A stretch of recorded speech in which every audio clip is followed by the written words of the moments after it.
SC ST OBC होने का दर्द SC ST OBC होकर ही समझा जा सकता है, पहली बात। दूसरी बात, गाइडलाइन SC ST OBC के लोगों ने नहीं बनाई, समिति ने बनाई है। समिति ने किस आधार पर बनाई? जिस तरह से लगातार हायर एजुकेशन सेंटरों में इस तरह के अपराधों की संख्या बढ़ रही है, 118% की वृद्धि हो गई, इसके आधार पर रिपोर्ट बनी है।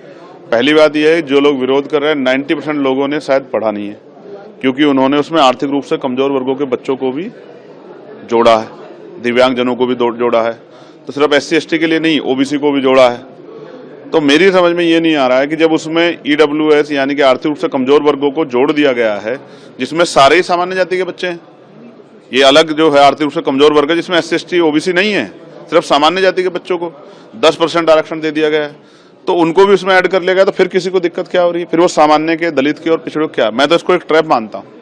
मैं मानता हूँ कि जैसे SC ST 2 अप्रैल 2018 में जो है आंदोलन के बाद उसको जो है मजबूत करने के बाद सरकार ने की थी, लेकिन आज भी लगातार 7 साल से कम जो मुकदमे हैं, 7 साल से कम जिनमें सजा है, उन पे वो गिरफ्तारी नहीं करती पुलिस।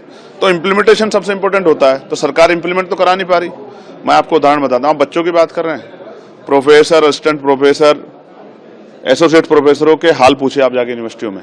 आप कोई PSU उठा लीजिए जहाँ रोस्टर फुलफिल हो रहा हो, जहाँ प्रमोशन दिया जा रहा हो, आपको DOPT गाइडलाइन फुलफिल हो रही है 45 दिन वाली, उसे भी छोड़िए। आप कोई सी सरकारी डिपार्टमेंट उठा लीजिए। अब मैं आपको इसी की बात करता हूँ, केंद्रीय विश्वविद्यालयों में सामाजिक न्याय सरकार का सुनिए, 45 विश्वविद्यालय हैं, एक SC का कुलपति, एक ST का और 5 OBC के, 45 में से 7। कितना सामाजिक न्याय देखिए। उससे आगे बढ़िए, OBC के 80% पद खाली है, ST के 83% पद खाली है और SC के 64% पद खाली है। आप बताइए कौन सा सामाजिक न्याय सरकार कर रही है? जो आंखों में दिख रहा है उस पर वो हो रहा है। मुझे ऐसा लगता है कुछ लोगों को जो अपना जन्म से अधिकार मानते थे, कमजोर वर्गों को, मैंने अपनी कानों से सुना, मैं बच्चों से बैठता हूं, जो कोटे को कोठा कह के जो है अपमानित करते थे। गरीबी एक बड़ा दर्द है, लेकिन जाति भी एक बहुत बड़ा दर्द है। भारत में जाति एक सच्चाई है, जहां आज भी जो है ऑनर किलिंग हो जाती है, जहां आज भी पूरे परिवार, पूरे समाज का बहिष्कार हो जाता है, जहां आज भी जो है अभद्र टिप्पणियां की जाती है, वहां जाति की सच्चाई को आप छिपा नहीं सकते हो।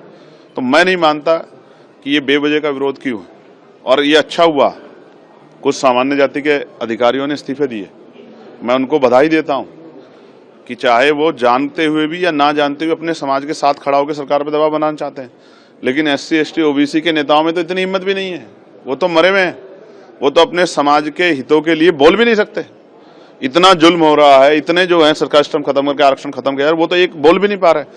आज इस वजह से एक दर्पण बन गया है कि SC ST OBC के लोग, इनके बुद्धिजीवी, इनके अधिकारी कर्मचारी, इनके जो है समाज के जिम्मेदार लोग देखें कि इनके हित में कौन खड़ा है, उनके विरोध में कौन खड़ा है, कौन इनके खिलाफ जो एजेंडा चला रहा है, कौन इनके खिलाफ जो आंदोलन कर रहा है। ऐसा ही मंडल कमीशन में हुआ था, जब पिछड़े वर्ग के लिए मंडल कमीशन आया तब भी ऐसा ही हुआ था, और आज भी ऐसा ही हो रहा है। मीडिया में जिनकी बाहुल्यता वो बैठ कर डिबेट कर रहे हैं, सड़कों पे जो कुछ हो रहा है वो हम देख रहे हैं। वही संगठन है जिनको सरकार ने प्रोजेक्ट किया, वही विरोध कर रहे हैं। तो सबके सामने ये पूरा मामला शायद प्रयागराज के मामले को डाइवर्ट करने के लिए हो रहा है, बाकी उसमें कुछ ऐसा है नहीं। सरकार पढ़ ले, आप लोग पढ़ लो, ओपन डिबेट हो, अगर ऐसी कोई बात है तो ओपन चर्चा हो जाए, समाज के बीच चल जाए, लोगों को पता लग जाए क्या है। यही सच है जो आपके सामने है, सरकार सामाजिक न्याय के नाम पे कमजोर वर्गों के साथ धोखा कर रही है।